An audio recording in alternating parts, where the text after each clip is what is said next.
Dear students, after studying this module, you shall be able to learn about the basic brain structures involved in the process of attention and perception, learn about various psychological and neurological models of the process of attention, identify various techniques used to study attention and perception, learn about approaches to study pattern recognition, and understand how culture affects the attention and perception processes.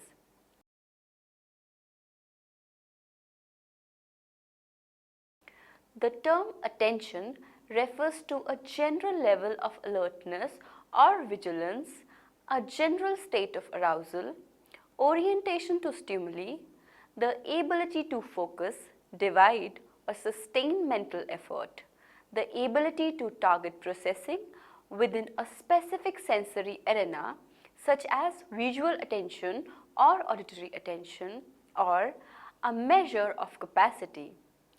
Attention processing is a multifaceted concept.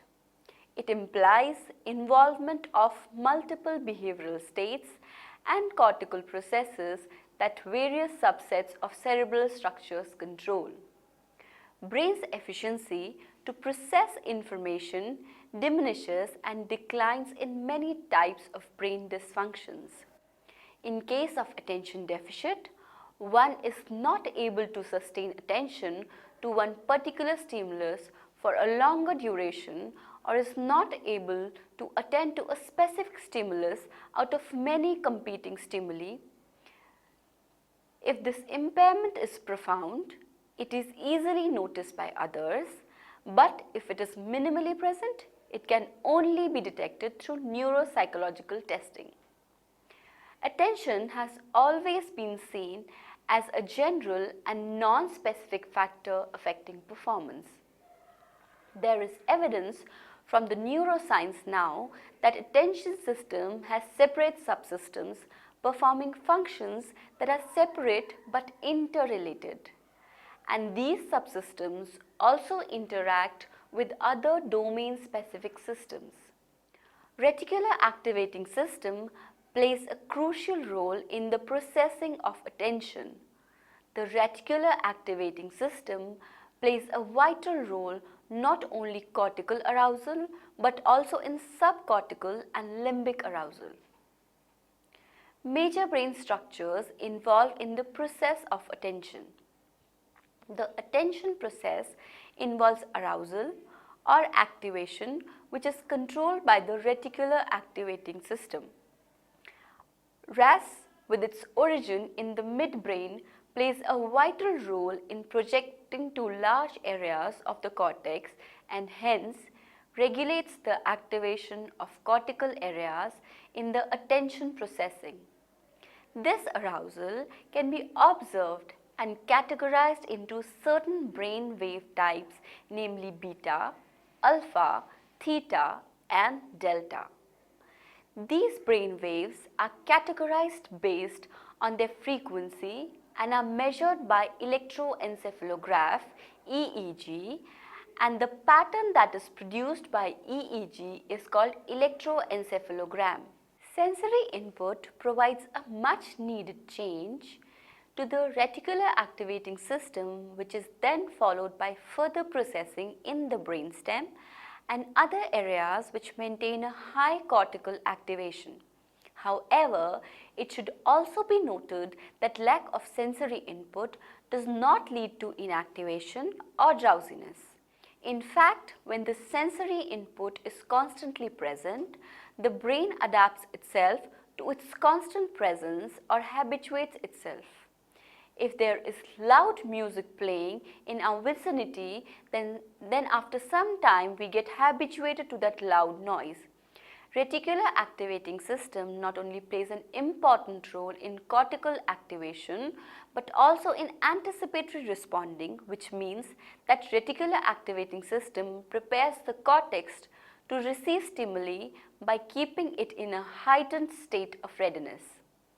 Apart from reticular activating system, there are other subcortical structures that have been identified by neuroscientists to be playing a vital role in the process of attention. For example, support of sustained attention is ascribed to the right frontoparietal thalamic neural network.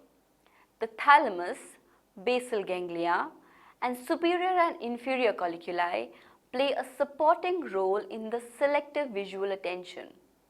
Visual attention as a process involves the orienting reflex in terms of both eye movements and head movements towards the visual stimuli. It has been found that the superior colliculi is implicated in visual attention, while the inferior colliculi plays a role when orienting to auditory reflex. The higher level of attention processing that is controlled by cerebrum can be characterized as focused attention, ability to alternate attention, divided attention, and sustained attention. Focused attention is the ability to respond and pick up the important elements of figure of attention from the ground or background of external and internal stimulation. When there is a need to attend to more than one stimulus, it requires the ability to alternate attention. For example, the food joint owner who cooks as well as takes orders has to alternate his attention between the two tasks where he has to switch back and forth between cooking and taking orders. Divided attention consists of partialing out of attention resources at the same time rather than switching back and forth. Performing tasks of driving a car, listening to music, and talking to a passenger is an example of divided attention. Sustained attention is the ability to maintain an effortless response over time. It is related to the ability to persist and sustain a level of vigilance. Attention can also be described on the basis of tasks that we are engaging in and the level of information processing demands posed by the task. Tasks might be familiar or unfamiliar.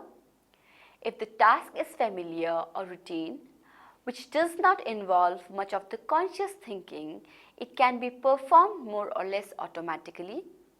It does not need additional allocation of resources to be performed, unlike tasks that are unfamiliar. Models of attention. In order to understand the attention processes, various models have been proposed. These models can be categorized into A. Psychological models of attention and B. Neurological models of attention. Psychological models of attention. These models are divided into filter models and limited capacity models. Filter models address the selective nature of attention. These postulate a bottleneck in the flow of information from initial sensory processing to the registration in conscious awareness. According to these models, there is a structural bottleneck that limits the information that we attend to. These models are mainly concerned with how some information gets selected for information processing and the rest gets discarded. Some of such models are as such: Broadbent's filter model or the early selection model. Broadbent in 1958 developed a filter model of selective attention. According to this model, any incoming information before being processed semantically passes through a filter. If the message does not have right physical characteristics, then the message is cut out by the filter. For example, if there are different information being received by both the ears, and if we are concentrating on the information being received by the right ear, then the information coming in from left ear would be filtered out, which means that it would not be processed further for meaning because it lacked the appropriate physical characteristics. This model is based on Cherry's 1953 dichotic listening task and Broadbent's 1958 split span task. Cherry presented the participants with two entirely different messages using headphones. One earphone carried a different message from the other earphone, and both messages were presented at the same time. The participant had to shadow the message coming from one ear by speaking it aloud. This was helpful for the researcher to gauge what message the participants were attending to at any one time. In Broadbent's split span study also, the participants were presented with two different types of information using headphones, but the information presented was pairs of digit letters or numbers presented simultaneously. They simply had to repeat what they heard. Cherry found that the participants were completely unaware of the information presented to the ear they were not attending to, except a few general physical characteristics. Broadbent found that when participants were asked to recall the digits that they had heard, they would invariably recall the pair of digits presented to one ear only. It led to the conclusion that the messages were selected and attended to based on their physical characteristics over other messages, and the information that people attend to only gets processed and other information gets filtered. According to this model, because the selection of information occurs early and information from only one input receives attention and is perceived, it is called early selection model. The theory places the bottleneck immediately after the sensory memory. Broadbent faced a lot of criticism. The most important one came from Murray, who found that in dichotic listening tasks, participants could pick up bits of information which were personally important to them, even if they were not attending to this information. For example, their name. This finding then led to cocktail party phenomena, which maintained that even in a situation like a cocktail party, where a lot of conversation go on to the same time, for most of the time people were engrossed in their own conversations in small groups. If someone spoke their name in the party, they were able to hear it and attend to it even when they were engrossed in their own conversations. Next, Trestman attenuation model. Trestman proposed an alternative model. She proposed that information from one channel receives attention, but information from other channels is not completely blocked. In fact, that information is attenuated or turned down in intensity. This model also places the bottleneck after sensory registration, but it assumed that the filter merely lessened or attenuated the signal strength of the unattended material. Trestman further proposed that after being attenuated, the message would go through a second stage analyzer, which would semantically process the information by triggering off dictionary units that analyzed words or concepts.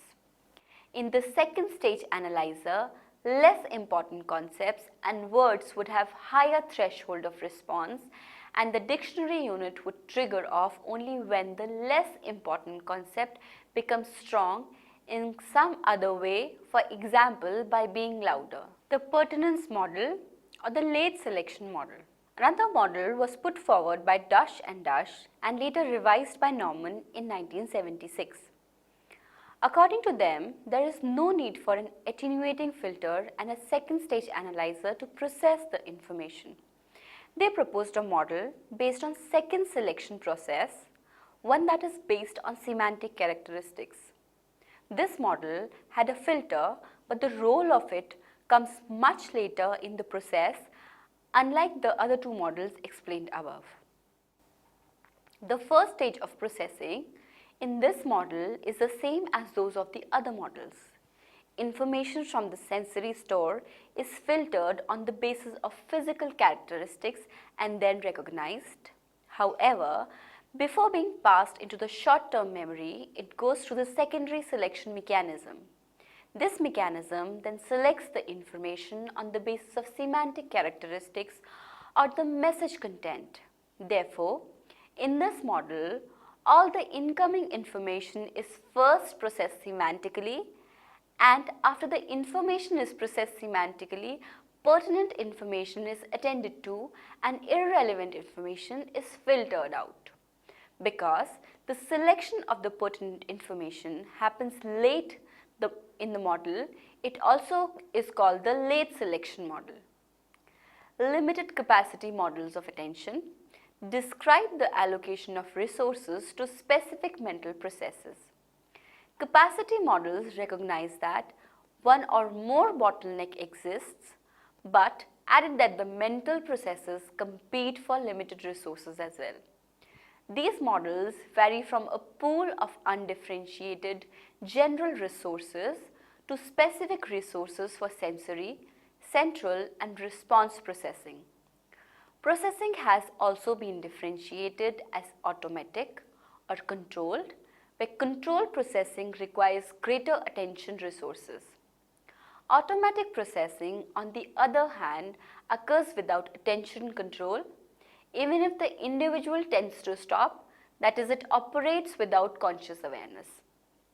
Norman and Bobrow put forward an alternative to filter models, arguing that humans have a limited capacity for attention, and this is the reason why we as human beings are able to attend to only some information and the rest gets lost. It is difficult to divide our attention because our attention resources available at our disposal are limited, and allocation of these resources is based on situational demands. Some tasks can be difficult to attend because we are limited by the data, that is, information available is not good enough for our selective attention processes to pick up.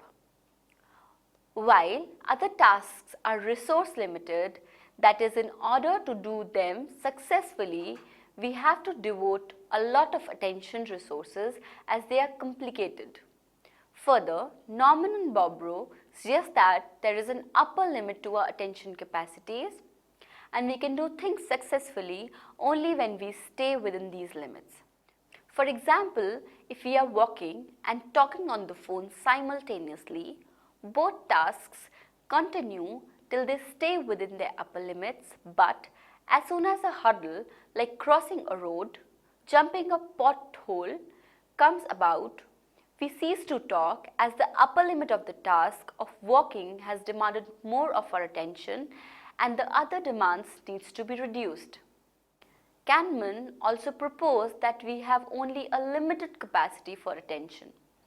According to Kahneman, every task needs allocation of attention resources for successful execution of the task, and this allocation of resources is done by the central processor. He further explains that this allocation of resources by the central processor depends on the number of demands being made and the physical state of being. The allocation of resources therefore depends on whether the number of demands on the processor is high or low. If one is feeling physically drained or weak, it will obviously affect the allocation of resources, as physical energy directly affects mental energy. Same is true for the person feeling physically healthy, which boosts mental energy, and hence allocation of resources increase. There are three main factors affecting the allocation of resources by the central processor. The first one, one's capacity, which relates to the kind of mental effort the task under consideration would involve. 2. Enduring disposition such as personality, habits, etc. And 3. Momentary intentions, moods, contexts, etc. Neurological models of attention. Muslim's model of spatial attention. Muslim model mainly focuses on spatial and selective attention.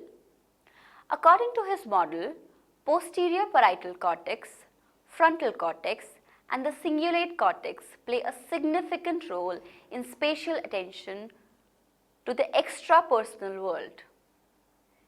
Muslim explained that the parietal cortex generates an internal spatial representation or the sensory map of the extrapersonal world, whereas motivational and emotional significance to these elements is assigned and regulated by the cingulate cortex. The frontal cortex, particularly the frontal eye field and surrounding areas, modulates and coordinates motor programs for exploration, scanning, fixating, and manipulating extrapersonal stimuli. This model thus proposed that spatial attention is not only dependent on a specific brain area. It rather depends on the integration of other brain areas along with subcortical structures such as thalamus and stratum, which leads to selective or spatial attention. Now, some of the functions and its neural correlates are as follows. Sensory representation, the neural correlate is posterior parietal cortex. Motivational importance and expectancy, its neural correlate is cingulate cortex. Motor response, its neural correlate is frontal cortex.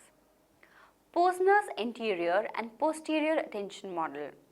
Michel Posner model came with both a cognitive and a neuroscience flavor. This model defined attention in terms of three major functions: orienting to events, vigilance, and executive functions.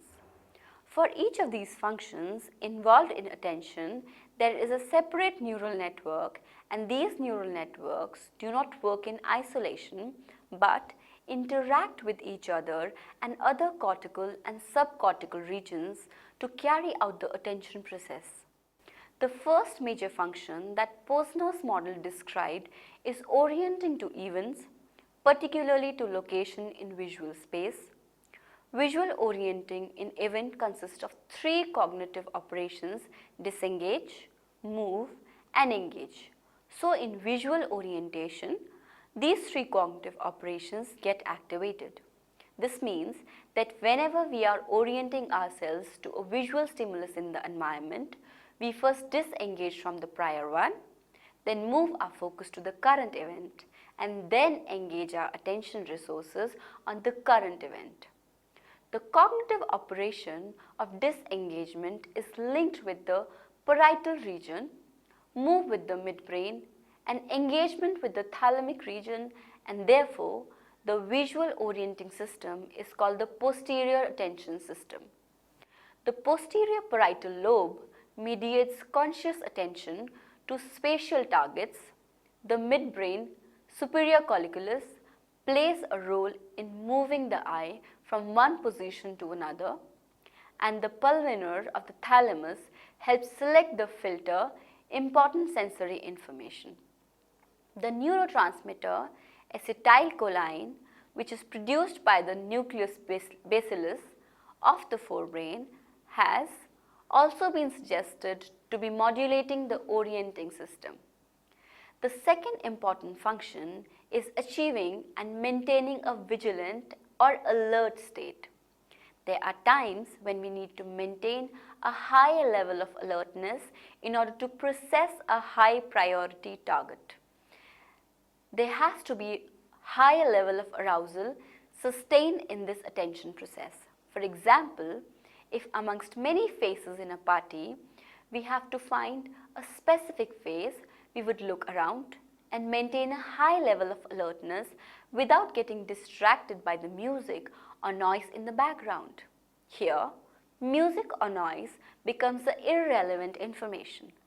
The irrelevant information might be either external, like the background music, or noise, or internal, like hunger, which means that even when one is feeling hungry, one will ignore that internal state of hunger while searching for that one face amongst many in the party.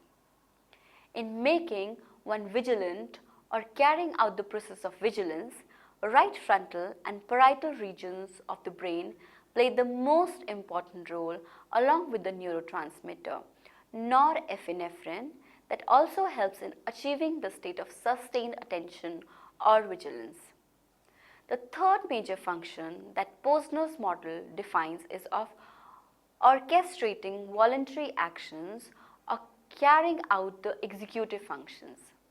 The anterior or executive control system is mostly involved in regulating and coordinating between the brain regions carrying out the voluntary attention processes by organizing or taking charge of high order cognitive functions such as conflict resolution, inhibitory control, task switching, error detection, etc.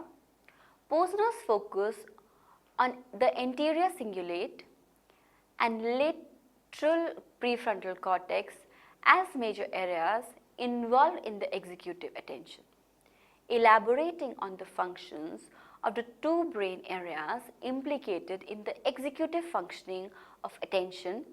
The lateral prefrontal cortex and the anterior cingulate get jointly activated, where lateral prefrontal helps in performing an internal representation of the information in temporary memory, while anterior cingulate provides top-down inhibitory control by resolving the conflict between the possible responses and therefore helps in response. The neurotransmitter dopamine is considered as the primary neural modulator of the executive or anterior attention system. We are going to look at the attention networks, its functions, the brain regions associated and the neurotransmitters implicated. So posterior orienting system, the function is orienting to stimuli or disengage. The brain regions are temporal and the neurotransmitter implicated is acetylcholine. For attention from a stimuli, the brain region is parietal, superior, temporal or superior parietal lobes. For vigilance attention system, the functions are achieving and maintaining in alert state.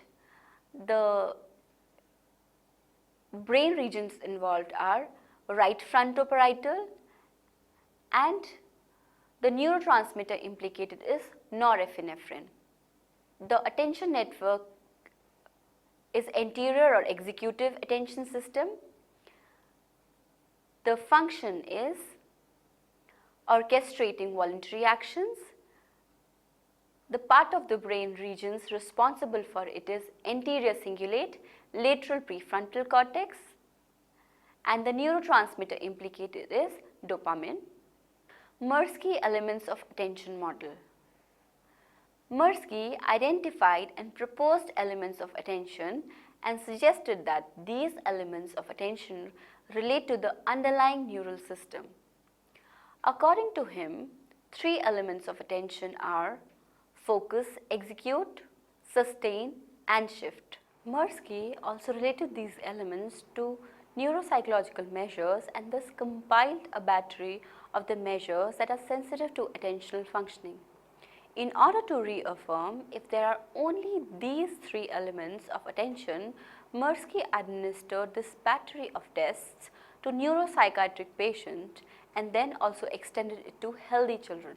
The battery of tests for focus execute included Weiss revised, digit symbol, Stroop test, letter cancellation and trail making test part A and B for adults and Whisk revised, coding and digit cancellation for children.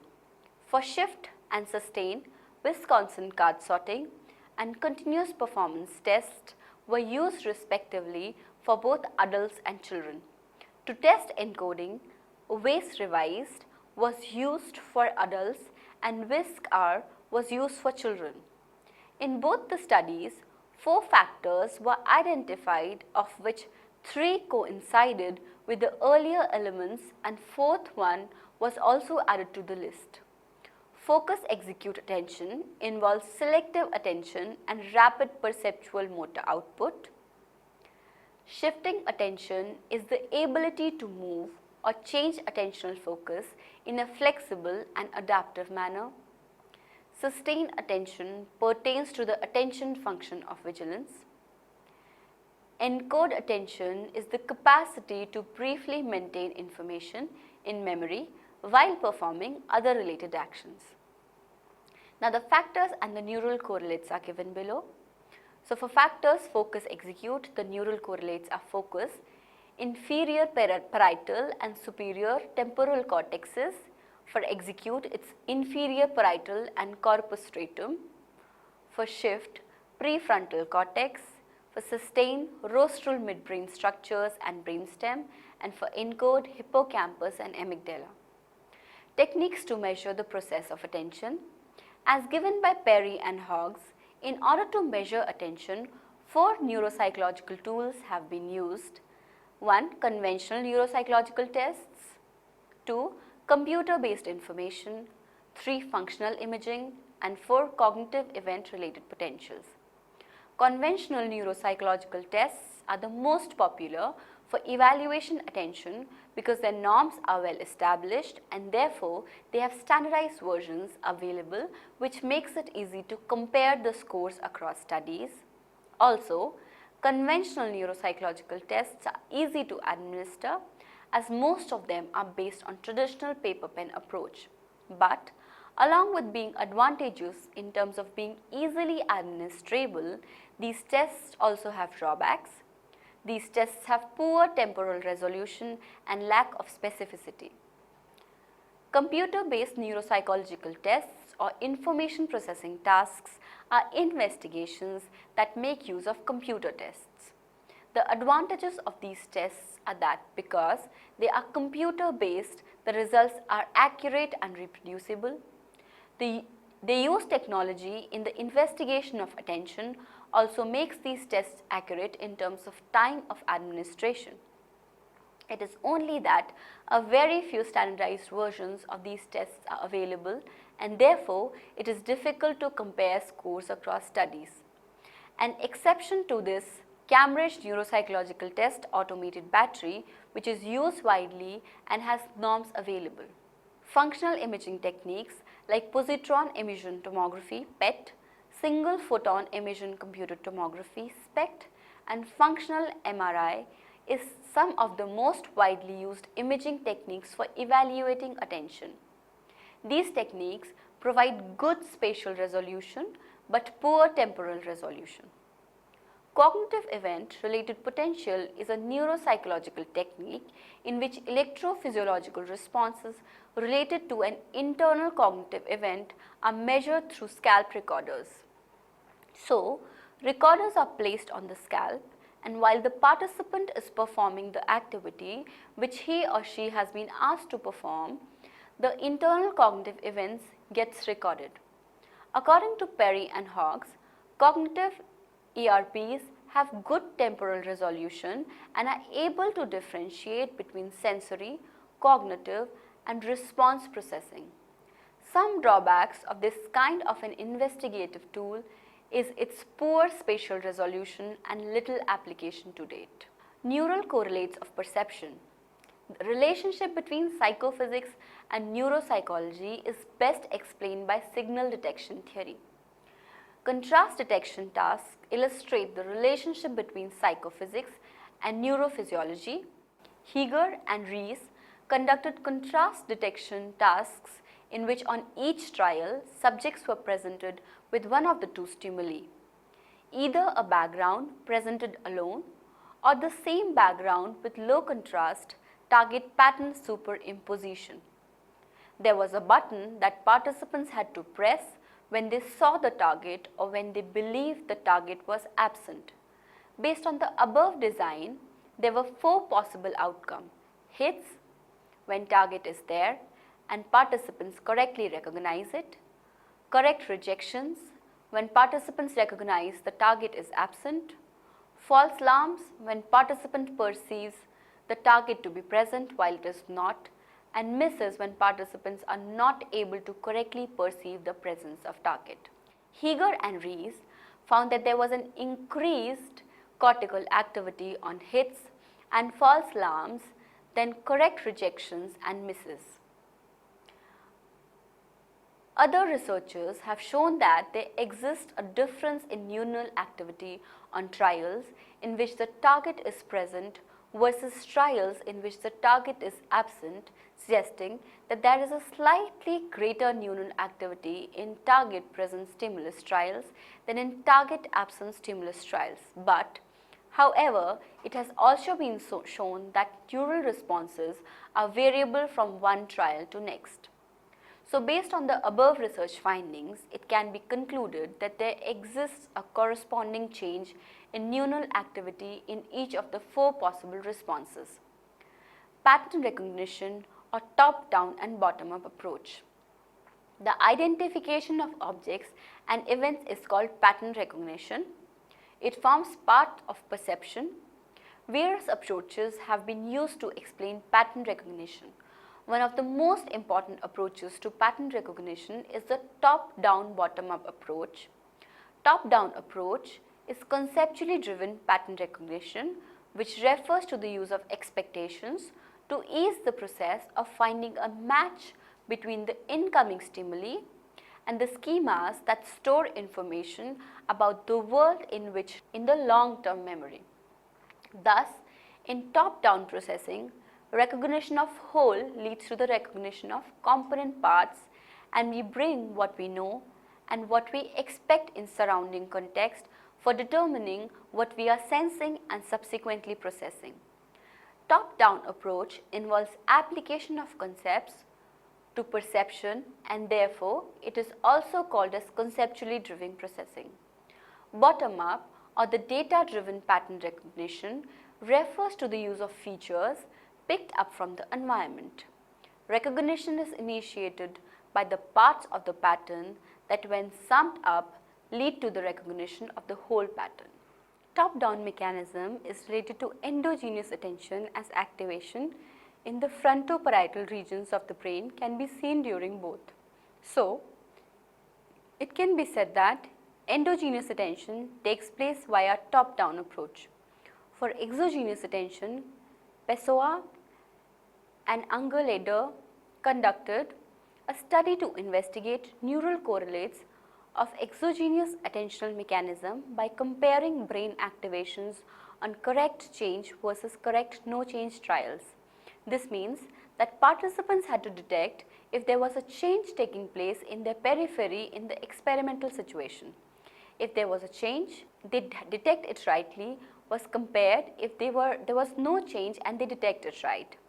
Based on the study, it was found that the change detection activates frontal and parietal regions via bottom-up mechanisms located in these regions, which then function via top-down mechanism to deploy attention to the location of a change. Subcortical structures like pulvinar were also involved in the deployment of attention. Cultural influence on neural correlates of perception. With increased research in the area of social cognition, it becomes important to discuss the role of culture and its influence, if any, on neural substrates of attentional control. Research on social cognition postulates two kinds of cultural contexts: interdependent, like the East Asian cultures in China, Japan and Korea, and independent, like Europe, North America, etc. It is believed that people from interdependent cultures are able to perform better on tasks that involve relative, such as context-dependent or interdependent demands, while people from independent culture are able to perform better on tasks with absolute or independent demands. People from Western cultural contexts perform better on tasks with independent demands than on tasks with interdependent demands. These findings suggest that cultural influences the process of perception in a fundamental way. Hayden et al. Carried out a study to find out if the brain cultural experience influences the perceptual processes in conditions involving independent versus interdependent judgments using functional resonance imaging. They compared cultural groups while they engaged in culturally preferred and non-preferred tasks. Their findings suggest that cultural differences influence brain function significantly. Through their study, it was also found that culturally influenced activation differences were most prominently found in the frontal and the parietal regions of the brain. Summary: The term attention refers to a general level of alertness or vigilance, a general state of arousal. The attention process involves arousal or activation, which is controlled by reticular activating system. Psychological models to explain the process of attention include Broadbent's model of selective attention, Trisman's model by Dush and Dush, and the pertinence model, which is also known as the late selection model. Neurological models of attention include Muslim's model of spatial attention, frontoparietal regions of the brain, and subcortical structures like pulvinar are the neural structures supporting attentional processes.